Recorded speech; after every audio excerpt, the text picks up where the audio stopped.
Boa tarde, boa tarde, boa tarde, graça e paz, mulheres, tudo bem? Eu espero que vocês estejam bem. E eu estou aqui para me propor a iniciarmos encontros diários online. Por quê? Para que nós possamos dar início aí a uma sequência de devocionais juntas. Chegou aos meus ouvidos algumas queixas de pessoas que não estão conseguindo manter uma frequência de devocionais. Então, uma rotina aí. E eu conheço as lutas que eu enfrento, você conhece as lutas que você enfrenta. E sejam por razões externas ou internas, às vezes por questões emocionais, ou porque às vezes eu posso olhar um texto e falar, poxa, sozinho eu não consigo entender e eu acabo desanimando. Enfim, por muitas questões, a principal é qual? Que todas nós enfrentamos. O espírito milita contra a carne e a carne milita contra o espírito. Então, diariamente nós estamos expostas a essa guerra e precisamos vencer, né? Então, eu quero me propor aqui a nos encontrarmos diariamente pelas manhãs para podermos meditar rapidamente, alguns minutos do nosso dia, para edificar a nossa vida, o nosso coração e nos deixar cada vez mais fortes espiritualmente, preparadas para fazermos a vontade de Deus e vivermos o propósito do Senhor. Amém? Bom, eu tenho algumas considerações aqui a fazer. Hoje, por exemplo, pode ser que você ouça alguns ruídos aí, ou criança chorando no vizinho, ou carro aqui passando, porque eu tô sem microfone. Mas nós também resolveremos isso e os ruídos vão diminuir, se Deus quiser. Tá bom? Hoje, por exemplo, não é live, mas o formato que eu quero muito que a gente faça é o formato de live. Por quê? Porque é em tempo real. O nosso encontro fica aqui bem bacana, bem pertinho. A gente pode interagir, conversar. Você pode contribuir com o que está sendo dito. Você pode ser o canal, do dia com algum comentário que você faça, algo que você coloque para ser bênção na vida, na minha vida, na vida de todas que estiverem junto conosco. Tá bom? Então eu prefiro deixar no modo live, que vai ser novo para mim também, não estou acostumada a fazer, mas nós estaremos juntas para poder meditar, então vai ser muito bacana, tá bom? Em tempo real a gente consegue interagir e conversar melhor. Diariamente nós faremos e isso me leva a outro ponto, preciso estabelecer um horário com você. O que acontece é que os horários não são os mesmos para todas, então pensando nisso, eu estou tentando imaginar definir um horário entre 7 da manhã e 9 da manhã.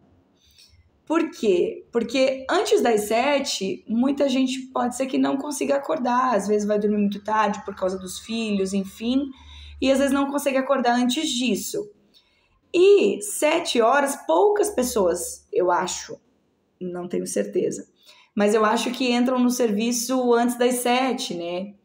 Então, eu acho que seja um horário que a gente consiga agregar um maior número de pessoas entre esse período. Eu só não defini ainda qual. Porque às vezes tem gente que já está na rua para trabalhar às 7 horas, mas às vezes está no carro, está no ônibus.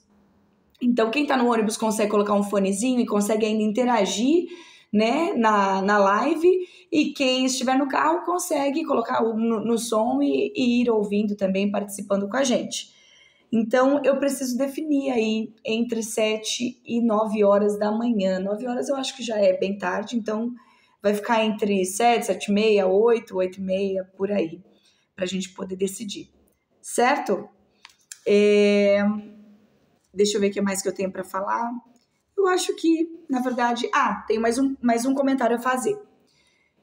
Primeiro, vai ser legal se você se inscrever no canal porque talvez a gente não feche, por exemplo, um horário fixo. Por exemplo, sempre às 7, sempre às 7h30 em ponto. Talvez a gente possa ir dentro desse intervalo aí. Então, você vai receber, se você coloca o sininho, você recebe a notificação de que a gente entrou ao vivo, tá bom? Então, vai ser bem bacana também.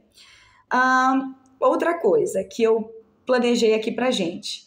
Nós não fazermos devocionais em temas aleatórios e assuntos aleatórios.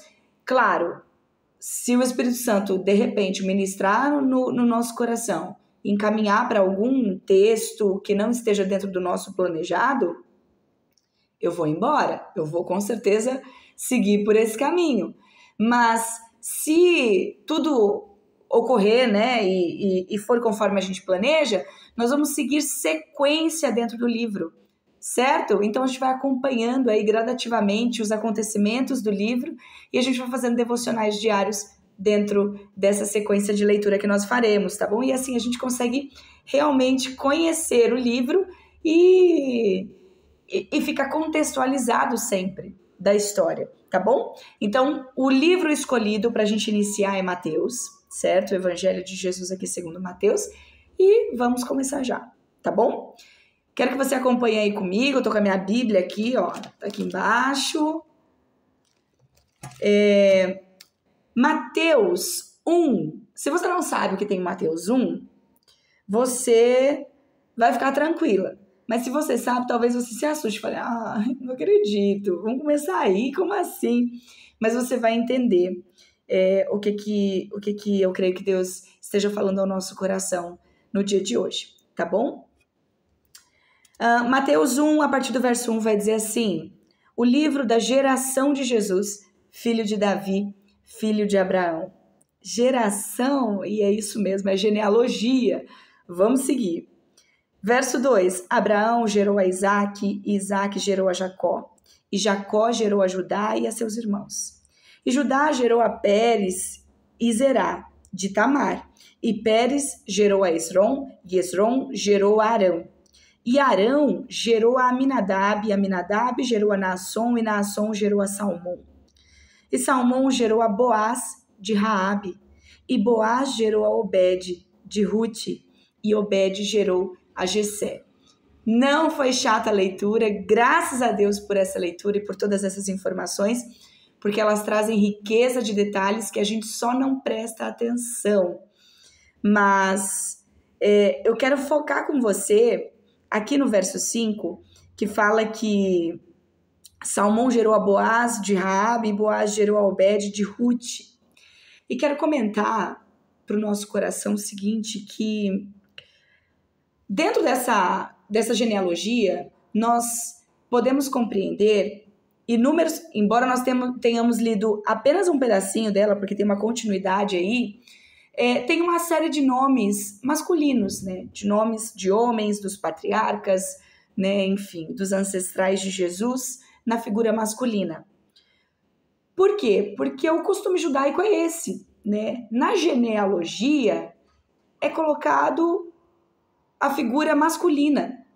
Então, é sempre o pai de quem, entende? Qual é a descendência que vem depois, né, óbvio, e qual é a ascendência. Então, por exemplo, pai Abraão, sabe? Jesus, filho de Davi. Jesus era filho de Davi? Não era, mas ali está fazendo referência ao que? A linhagem, de onde ele veio, ok? Então, nós percebemos aqui que por costume, por cultura, o nome masculino é preservado na genealogia, mas o nome feminino não entra. Mas nós vemos aqui uma anterior sendo citada, mas eu quero focar aqui em Raabe e Rute, que vem logo depois. Como assim esses nomes na genealogia? E não é qualquer genealogia. É na genealogia de Cristo, sabe?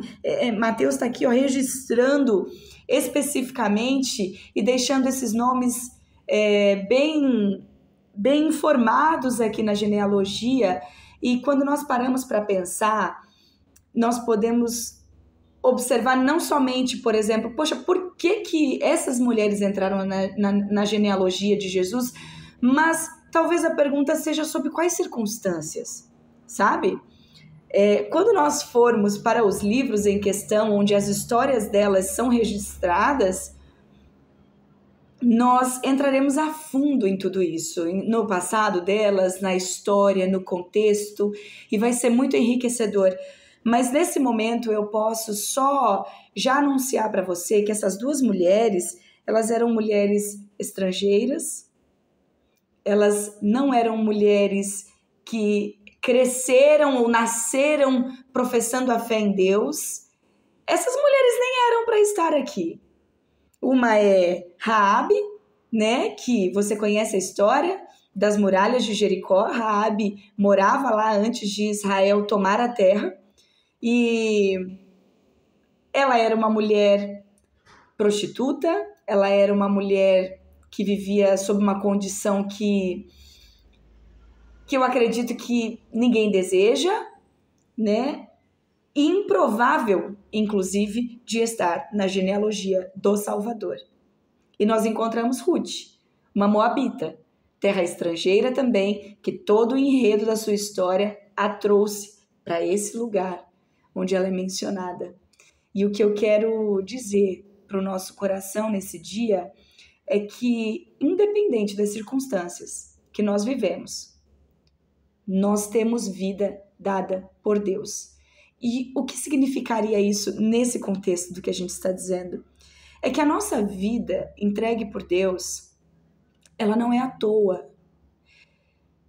E o nosso chamado aos pés de Jesus, por exemplo, Jesus teve a sua obra salvífica, fez a sua obra salvífica para a humanidade, e o Espírito de Deus trabalhou no nosso coração para nos fazer reconhecer essa obra e compreender Jesus como nosso Salvador. E a partir disso, fazermos parte dessa história, fazermos parte do reino de Deus, né? Sermos consideradas filhas de Deus.